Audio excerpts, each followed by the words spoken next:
Ayan, tayo ay mag-chicken na laking. So, ayan, pakulo tayo ng labia. Mabilis naman lumambot ang chicken. So, ready na rin ating patatas. Ayan, patatas. Ang ating carrots at ang ating bell pepper. So, malambot na ang manok. Inilagay na natin ang patatas, bell pepper, and carrots. Siya.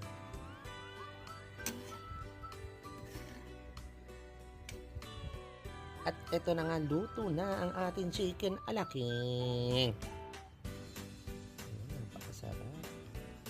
Sa bahay lang naman ito. So tayo ay kumain na. Lilit na naman ang aking lunch. Kain na, lapangan.